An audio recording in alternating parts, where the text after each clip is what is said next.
Welcome to the Mobile Workforce Podcast, where we sit down and have real conversations with business leaders that have been where you are.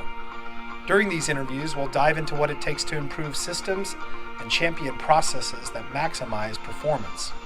Each week, our trailblazing guests share their experiences and understanding of the workforce to help inspire change, challenge our thinking, and share what it takes to successfully travel the road to profitability. Now here's our host, co-founder and chief evangelist of About Time and WorkMax, Mike Merrill. Hello and welcome back again to the Mobile Workforce Podcast. I am your host, Mike Merrill, and today we have a very special guest on, and it is Mihaela Berciu, who is an architect of leaders. And Mihaela is actually in London, England today. So she's also the host of a national TV show viewed by hundreds of thousands of people and an author of 2 best-selling books. The first one is Dress for Success, and the second one is Success is in the Details. So 2 things that I really like and looking forward to exploring on topics. Today we're going to talk about how we are able to gain respect, inspire others, and also removing false beliefs within our organization. So thank you, Mihaela, for joining us today. Very much looking forward to the conversation. Thank you, Mike. Thank you for inviting me. I'm excited about this conversation. Yeah, me as well. And I told you good morning earlier, and you said, well, it's actually afternoon for me. So It is. the beginning of my day is the end of yours, right? Exactly. And that shows, how again, perspective changes everything, because we're together in this, but the way you're approaching it and the way I'm approaching it is very different. Yeah, I love that. This is going to be a fun conversation. So tell me about why you wrote the book she wrote. That's very fascinating. I'd like to write a book one day. I haven't done that yet. What is it that inspired you to do that and finally take the plunge, and what's been your experience of going through that? Well, I've actually almost finished writing the third one, which I'm even more excited about. And it started with, in my coaching business, I work with people one-on-one. So I can only help a certain amount of people. And I thought, seeing that there are so many commonalities between my clients, yes, their businesses are different, their lives are different, but there is a common thread that I noticed. So I thought best way to go about it is to put it in a book, and it's my attempt to translate the one-on-one process for the many, and with the guidance so that they can approach this my process on their own, with me sort of like just a voice, if you'd like. Yeah, that's fascinating. And then also obviously on your television show, what is the difference that you enjoy about that versus a book, and maybe what are you experiencing there? Well, the television show, it's done. I'm not doing that anymore. But that was actually an amazing channel to reach out to people, because there, although it's sort of a one-way conversation, it's still, I still see it as a conversation. And my aim is to trigger people as much as I can in a positive way, in the sense of trigger their thinking, challenge what their current beliefs, and always put things in a different perspective, in a way that even if they say, oh my God, that is, what the hell is she talking about? That's so much, BS. That's still a good reaction. That's a very good reaction, because I know those people will be the ones that later on will be like, well, but what if, I wonder, was she not wrong, or what the hell was she on about? And they will try to understand a bit more. So, and the TV show was a great channel to do that, because they show that they've seen me and they heard me, because it's very different to hear someone say something and to read something that someone has said. So even if it's the same thing, if it's said, it triggers one reaction. If it's read, it triggers a different reaction. Yeah, it's like texting. I always tell my wife I hate texting because there's no emotion behind it, and you don't know what someone's intention is necessarily. There's no body language. You really have a hard time understanding for sure the way that it was meant. Exactly, and actually there is emotion behind it, but it's the emotion of the reader. It's not the emotion and the intention of the sender. And the reader will relate to it and will read it through their own filters. And most times we end up in hot waters when our intention was actually very good. Yeah, that's a great insight. So thank you for sharing that. I love that. Welcome. So you're obviously a subject matter expert in this area. I mean, you have a lot of experience in helping people be more effective as leaders and guiding others. How does a leader command that respect that they need in order to gain that authority and the voice that people will actually follow? I think it first starts with them fully accepting the position they're in. In most cases, people end up being promoted in leadership roles without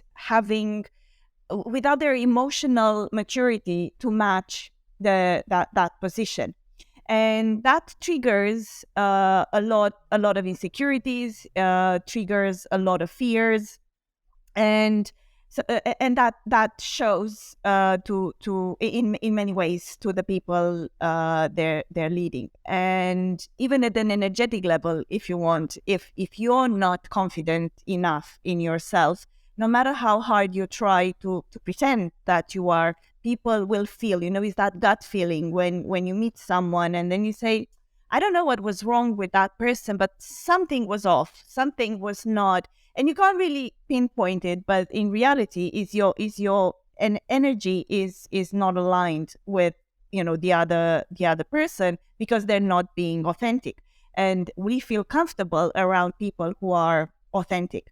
So that would be probably the most important thing for them, to actually embrace fully and accept that if they've been promoted in that position, it means they're good enough to be there. And I know it sounds a lot easier than it is, but it's a good start to ask themselves, am I really fully aligned with this? Am I fully embracing being the leader? It's like, in my experience, most of my clients start by not enjoying being leaders very much, and they see it as a pressure. They see it's a big stress on them, because I think that the society today has built a bit too much aura, too much expectation around being a leader. In reality, we are all leaders. We are leaders from the minute we wake up to the minute we go to bed. That leadership shows in many ways in our lives. And I've made the focus of my work, and this third book is about leadership of self. Because once you can lead yourself, then you can lead anyone. But if you avoid yourself, and if you avoid, what's going on, your fears, your setbacks, your holdbacks, then there's no way you can be an authentic leader that others can follow openly and willingly, and furthermore inspire people. So that's almost choosing to take down the role that you're in from the pedestal that it's being on, and then the connection becomes much more authentic and much more natural. Yeah, I love that. We here in our business, we we often do a couple times a year a book club, and one of the books, in fact, a couple that we read, but one of the books we read was Leadership and Self-Deception, at the Arbinger Institute. I'm not sure if you're familiar with that book. And another one is Ego is the Enemy. And I think those two really work together. We're now doing Atomic Habits. And so it's like really getting down to the finite things and not having an ego that gets in the way of serving and helping and being authentic, as you're saying, is really the best way to own being a leader, but also appear with those you're working together. It's not you're in an ivory tower pointing down and commanding what needs to be done, but you're actually digging in and working together arm in arm with those that you're leading. Exactly. Ego is our worst enemy. In reality, ego is not only holding us back from authentic and true connections, but it holds us back from our own development and growth, and being more aligned with who we are. Ego is just fear. It all it is. And I sometimes hear people say, "Oh no, it's good ego and bad ego." No, there's only bad ego. Yeah. There is no good ego. Yeah, confidence doesn't mean you have an ego. It means that you believe in your ability to figure it out, not necessarily kill it on everything, but you can get there, right? Because you're willing to put the work. So right. That's exactly what confidence is, knowing that even if you don't know the answer, you will find an answer. And I think what you're saying, and I absolutely love this, you're saying, own that, embrace the fact that, I probably am inadequate today for this title or this role I've been given, but I'm anxious to work with you to get there. And I care about our mission and our cause and what we're trying to accomplish. So I'm willing to step up and dig a little deeper and put in a little bit more work and sweat to rise above what I was doing before. And together, we're going to be able to accomplish this goal, but I'm going to need your help, and I'm not perfect. And I recognize that. And nobody is. I think, it disarms people, I think, is what you're saying, being authentic, and then you can work together, right? Yes, because in reality, professionally, these leaders are very good. Otherwise, they wouldn't, have risen to that level in their career. What's happening is the belief in themselves, in their personal attributes, not the professional attributes, that is making them feel inadequate. And because they can't consciously, they don't make that difference between the professional attributes and their personal attributes.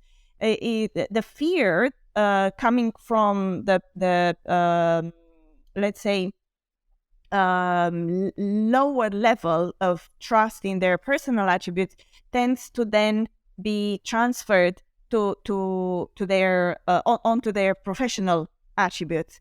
But in reality, is professionally they are very good. It's just matching the personal with the professional where the trick is. Yeah, I love the way you phrase that. They have done enough physical things to obviously be awarded an opportunity in that role, but then it's time to get to work on the backside of that, under the hood, and rise to the level of that leader's position to properly lead, right? Correct. So what do you think people that are put in those positions of leadership can do to avoid the judgment or avoid the negative side of people maybe looking down upon them or feeling like they need to pick at them because, oh, well, now they're my leader, so I've got to start complaining about them, so to speak? Well, to begin with, they have to understand that you can never avoid being judged, because being judged is not about you. Being judged is about the other person, the one who is placing the judgment. You can be the most perfect person in the whole world, and there'll be someone who will say, yeah, but if only they could be a bit slimmer, or if only, they would be a bit friendlier. And also, it very much depends on the day of the person who judges, because today, or even the hour, right now they might be in a good mood, so they'll be absolutely happy with whatever everyone does. But then something happens, maybe they get a text message where they read it wrong, and their mood switches, and all of a sudden everyone around them is a bad person, and it's annoying and it's frustrating, and so they start placing a lot of judgment. So accepting that you can never escape being judged, it's the first step. And the second step, it has to do with with what we discussed at the beginning, and that is, if when you work with your insecurities, you stop needing validation from others. And as long as you need validation from others, you will always be exposed to the fear of being judged, because again, the others will validate or invalidate you and your needs according to their needs, which you can't control. You can only, so to speak, control. I don't really like this word, but anyways, because it's a false sense of control anyways. But at least when it comes to our emotions, when it comes to how we react and how we respond instead of reacting, and how we interact with others, when we're in charge of that, then we don't need the external validation, and then there is no fear. And then that judgment, that it will still exist, but to us becomes an opinion. And opinions are fine, because opinions don't carry the judgment. It's a fine line, but it's an important one to understand, because people can have opinions and people can have different opinions than ours, but that doesn't mean they're judging us. I love that. So don't take it personally because somebody doesn't agree with you, right? Yeah, exactly. And actually, when someone doesn't agree with you, that's where growth comes in. Yes.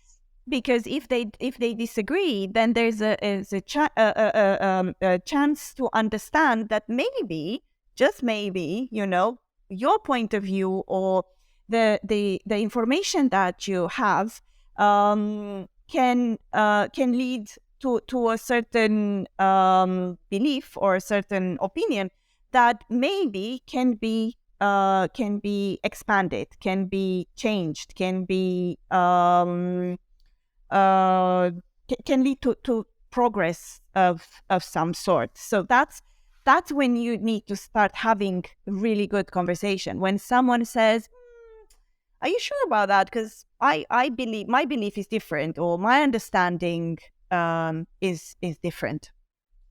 Yeah, I love something you mentioned there about growth. And I think when we have empathy, and I think empathy is the key to try to understand someone else's perspective. They talk about walking a mile in someone else's shoes, until you've done that, you don't know what their experience is, or what their challenges or struggles could be. But having empathy and recognizing that maybe from their perspective, it looks different, and maybe they were raised different and taught differently and come from a different culture or background where the emphasis of importance was somewhere else. And so I think, to your point, understanding other cultures, understanding other value systems is a great equalizer in giving perspective to different people with different experiences. Absolutely. And I work a lot with core values, and the way I work with core values is words rather than sentences. And it's so interesting to see how the same word has very different meanings and understandings and ways of being expressed.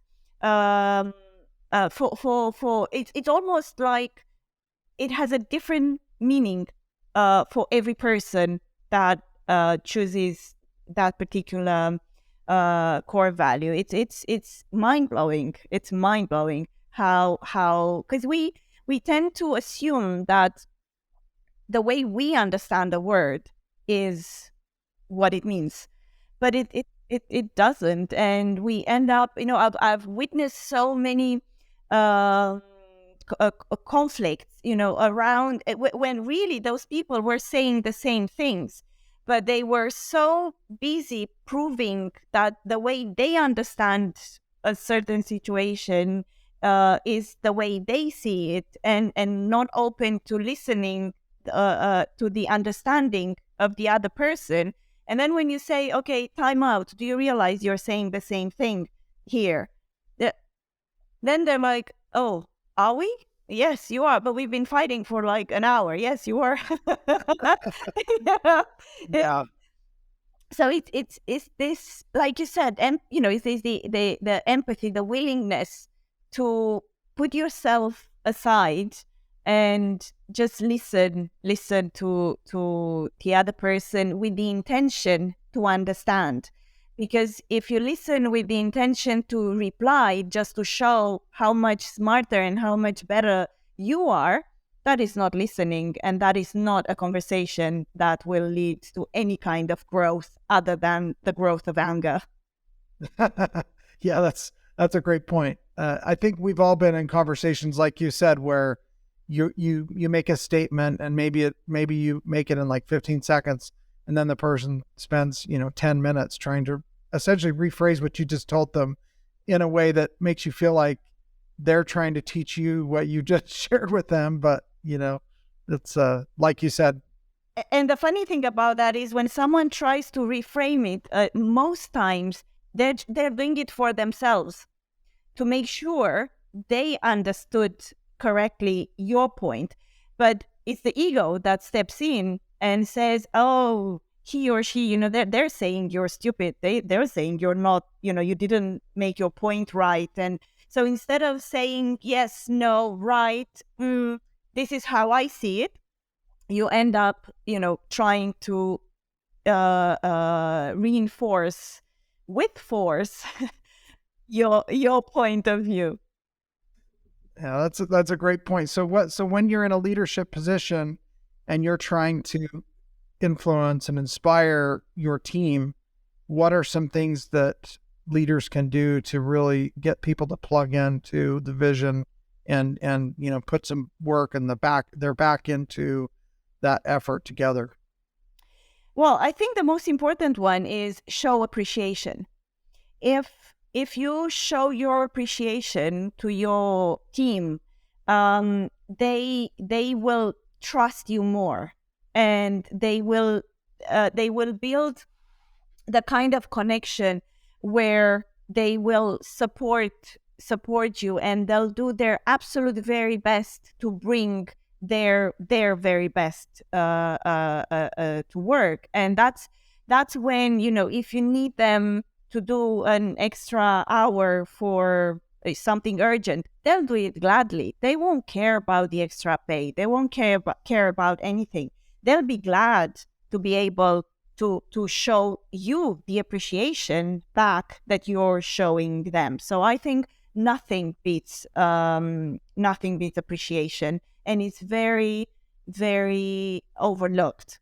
It's very overlooked. And I've heard so many leaders who say, well, why would I show my appreciation for work well done? Isn't that what I'm paying for? Isn't the fact that they receive their salary, on time every month my appreciation for their work? No, no, it's not. Not at all. Because salary is not showing appreciation. Salary is contractual. It's an exchange. I give you my knowledge, my experience, my expertise to, for your business. You pay me back for that. We agreed on that. We actually signed a contract for that. It's a pure exchange. Appreciation is showing showing, or I don't want to use the word repay because it's not a payment, is a connection. Appreciation is connecting to the human, not to their capacities, to their professional knowledge. Is connecting to their human attributes, to their to what will make them from doing a good job to doing an excellent job. Yeah, I love what you're talking about there. I think in construction, the market that we serve a lot, and we talk to a lot of construction companies and contractors, the difference to me feels like, when I hear you explain this, people are actually working with their heart instead of just their hands. The hands is the part you paid for. The heart is engagement and care and concern and interest, right? Exactly. It's very right. It's very right. I mean, to continue on what you just said is, when they come to work with heart, they will help you be more efficient because they'll have ideas and they'll tell you, you know what, if we did this instead of that, we gain more time, or we finish the work on a site a week earlier, or we save money, or whatever, is when they come in when they're engaged to their work, you will get innovation, you will get creativity, efficiency, everything becomes much more positive, and then the whole culture becomes a culture of positivity and growth. Yeah, I think that what you're talking about too is that employees are invested in the result, not just exchanging time for money on the work. They're Exactly. really connected Exactly. personally. And then going even further than that, they will then speak so highly about the company they work for that the company will attract really good talent. The company will attract really good people. Whereas if they're not invested and they're not engaged, then they'll badmouth the company, and all the potentially really good candidates will just go somewhere else. Yeah, I think another thing that comes to mind here, there are leaders that have a false belief that maybe are looking down on people that work underneath them, so to speak. What do you think are the false beliefs they're operating under when they do that, opposed to getting down on the level with their team and digging in personally and really investing themselves personally in not just the work, but the growth and the opportunity to not just build a building, but build people? Well, probably or at least in my experience, the biggest sort of fear that these leaders have is the imposter syndrome. I have. Okay, yeah. Yeah. Sure. So imposter syndrome is very present and is very strong, and there are people who become very arrogant when under the influence of the imposter syndrome, because they think they're almost like bullies. They become bullies because they think, if I appear to be very confident and very strong and very forceful, then everyone will do what I tell them to do, and somehow by magic nobody will realize that I'm actually really out of my depth here. And so that's a very strong and I think probably in your industry you will see this a lot more than in other industries that would be seen as a bit softer, maybe, because there, being an industry that is predominantly male, still, and people, and the leaders are also predominantly male, they will try to pose themselves as stronger, and because they think most men is the kind of which is a false belief coming from childhood of most boys, sadly, who become men. Is again, the society created this image of what a man is, what a true man. You have to be strong, powerful, forceful, authoritative. But if you take each and every one of those attributes and look at them, they are so misunderstood.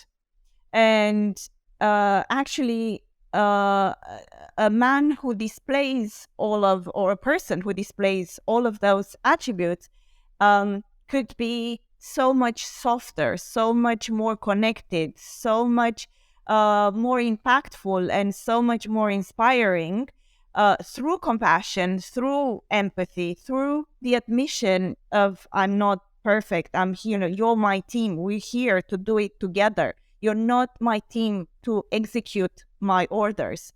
Your, authority. Again, authority is so misunderstood. As a concept, and as in the impact that it could have. So another false belief is this: I have to be very manly, very strong, very powerful to get them to do, to almost, the more they fear me, the better it is. When in reality, the more you fear someone, the less respect, the less trust, and the less invested you are in when it comes to interacting with that person, or with the job for that matter. Yeah, I think one thing that comes to mind, and I agree with this, I hear you saying there is more strength in kindness than in anger. Absolutely, it is. Yes, very, very right. It's seen as weakness, to be kind, to be soft, but not soft in the soft in approach. Yes, thoughtful, and to listen. Again, to listen, to understand, rather than to reply. And it doesn't matter whether you're a man or a woman or whatever other option is out there, but as a human being, it's as simple as that. The kinder you are as a human being, the more you get out of people. Yeah, I love that. You brought up a term, imposter syndrome, and I was recently at an event where very well-known author, especially here in the States, John C. Maxwell, has written more books than anyone in history on leadership and a lot of the things that we're talking about, especially as it relates to in business. And I asked him, I was in a smaller group. We had a meeting after his keynote speech, and there were about 50 of us in the room, and I got the opportunity to ask him a question. And I asked him how people can avoid imposter syndrome as they continue to rise in their career and work towards their goals. Because, I think we can all relate to one day you wake up and realize that you've achieved some things that you maybe worked for decades to accomplish. And all of a sudden you find yourself there in that place. And you might, for even if it's for a moment, feel like, do I even belong being here? I mean, do I deserve this? I mean, how did this happen to me? Or, people are interested in listening to what I have to say, or they want to be around me maybe. And that little boy in me or in us as a man can come out sometimes. And you feel those emotions of, am I good enough to be on this team, or am I good enough to be in this place? And his response was, that we all just need to remember that even the most famous people, even the most well-known athletes or actors or people that, have fame and fortune have the same beating heart. They have to breathe the same oxygen. They've got to put their pants on one leg at a time, just like the rest of us, that they're all, like all of them are also still trying to figure things out every day, just like we are. And that was a great reminder for me to, look at myself through that same lens that, that I think they look at themselves, which is, I'm just doing the best I can to figure this out. And, that's the point of this existence, is that journey and that growth opportunity. And none of us ever get to the top. I mean, there's no top. No, exactly. There's always an extra step further. I think when it comes to imposter syndrome, there is one thing that happens to all of us, regardless of culture, of background, of gender, education, everything and anything, is majority of us growing up are being told from a very young age that we can't do things. When you grow up, the first things you hear is no, don't. Then you grow up a bit and you say, oh, I want to climb that tree. Oh, no, you can't. You're gonna fall. And this keeps going and going and going on and on. Of course, it comes from a place of love most of the times and to keep you safe. But what's not happening is when you reach 16, 17, 18, 20, nobody sits you down to say, oh, do you remember all those things that I told you can't do? Well, now you can. Now, Right. Go do it. You can do it because now you've grown physically and mentally and emotionally enough to be able to do all of those things that, yes, at that moment in time, you couldn't. But not because you were not good enough, because there is, there's stages to development, there's stages to growth. So this you can't do stays with us. And until we work with that and until we remove that false belief that we can't do it, that we're not good enough, and we understand that the only reason we couldn't do it was because we weren't ready from various reasons. But now that we are, the world is our oyster, these fears will keep coming back, and this imposter syndrome will keep coming back, because that the little boy, like you said, in you will come and say, well, Mike, you can't do this. You're not ready for this. You're not, because nobody gave you permission. All those people that told you can't do it, they didn't come back to give you permission to achieve the success you're achieving, because climbing that tree would have been success, and you were told no before you even tried. Or if you climbed and you couldn't, it only confirmed that you can't. So it's a dance between the past and the present, the fears, what you couldn't do, what you can do, and understanding and embracing all of this, that makes the difference. And that eventually, you will learn that imposter syndrome is just a fear, and it's not something real, and that you can and achieve whatever you put your mind to. Well, that's beautiful. Well, this has been such a fantastic conversation. I've really enjoyed this talk today. Thank you. So have I. Thank you very much. Well, so are there any parting words or anything else that you would share or hope that people take away from our conversation today? I mean, I hope, of course, they check out your books, and I can't wait to learn about this third book you have coming out. I will surely order one when it's available. So thank you. I hope it will make it in your book club. Yeah, it very well could be. That's a deal. I'm going to figure out a way to get it in there. So, yeah. So what would you tell the audience to remember from this conversation today? Well, what I would like them to remember is always question your beliefs. And the stronger the belief, the more need it is to question it. And just make sure it's a belief that helps you grow and it helps you, go forward with confidence, rather than a belief that holds you back. It's usually the really strong ones that tend to hold us back rather than allow us to explore what's out there for us. And I love that. You're recommending they all remain curious. Is that right? Exactly. Curious and open about the answers, because curiosity can also bring the answers that we're not open to hearing, to receiving. So yeah, be brave, and allow the answers to come to you.